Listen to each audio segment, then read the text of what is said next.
Salut à toutes et à tous, bienvenue sur WAC News. Le budget de la sécurité sociale pour 2025, récemment approuvé par les députés et les sénateurs, prévoit une revalorisation des pensions de base pour tous les retraités à partir du 1er janvier 2025. Toutefois, cette augmentation risque de décevoir bon nombre de retraités, car elle est nettement inférieure à l'inflation.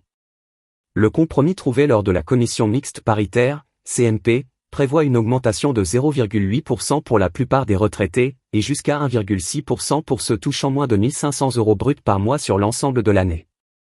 Initialement, le projet de loi de financement de la sécurité sociale, PLFSS, proposait un report de la revalorisation des retraites de base du 1er janvier au 1er juillet 2025.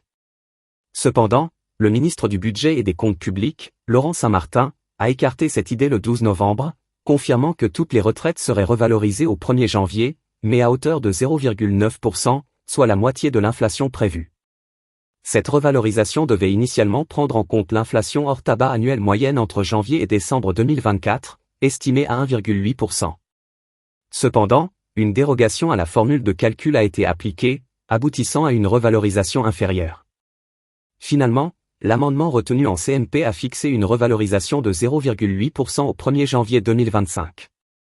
Par la suite, au 1er juillet 2025, les retraités dont le total des pensions, de base et complémentaires, ne dépasse pas 1 500 € bruts par mois bénéficieront d'une revalorisation complémentaire, permettant une hausse globale de 1,6% pour l'année 2025. Cette augmentation complémentaire inclura également un rattrapage pour les 6 premiers mois de l'année. Cette décision soulève des critiques car elle reste bien en dessous du niveau d'inflation anticipé. Pour établir cette revalorisation, le gouvernement avait pris pour référence une inflation de 1,8%, alors que la hausse des prix observée entre novembre 2023 et octobre 2024 aurait dû aboutir à une inflation de 2,2%. En conséquence, la revalorisation de 0,8% pour la plupart des retraités représente une perte de pouvoir d'achat, surtout pour ceux dont les pensions sont déjà modestes. Par exemple, pour une pension de base de 900 €, la revalorisation mensuelle sera de 7,2 €, 0,8%, avec une perte estimée à 10,8 € par mois si l'on avait appliqué une revalorisation correspondant à l'inflation de 2,2%. Pour les retraités touchant 1 400 € de retraite de base, l'augmentation sera limitée à 11,2 €, avec une perte mensuelle atteignant 19,6 € par rapport à une revalorisation basée sur l'inflation complète. La revalorisation de 1,6% pour les retraités percevant moins de 1 500 € bruts est une mesure qui vise à atténuer cette perte de pouvoir d'achat pour les plus modestes. Cependant, elle reste dégressive pour les retraités percevant légèrement plus de cette limite.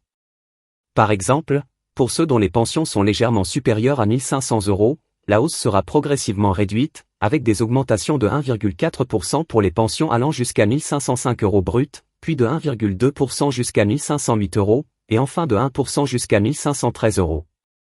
Cette situation soulève des questions sur l'équité et la justice sociale, notamment pour les retraités qui ont déjà du mal à joindre les deux bouts. Les associations de retraités et les syndicats ont exprimé leur mécontentement face à cette décision, appelant le gouvernement à revoir sa position pour mieux aligner les revalorisations des pensions sur le coût réel de la vie. En conclusion, bien que le gouvernement ait évité un gel des pensions, la revalorisation proposée reste largement insuffisante pour compenser l'inflation. Les retraités devront donc s'adapter à une augmentation de leur pension bien inférieure à la hausse des prix, ce qui pourrait aggraver la précarité pour les plus vulnérables d'entre eux. Les débats autour de cette mesure montrent l'importance de politiques publiques qui prennent en compte les réalités économiques des citoyens les plus âgés, pour assurer une retraite digne et respectueuse du coût de la vie actuelle. Cliquez sur j'aime si vous soutenez les victimes et partagez cette vidéo pour sensibiliser davantage de personnes à la lutte contre les violences sexistes et sexuelles.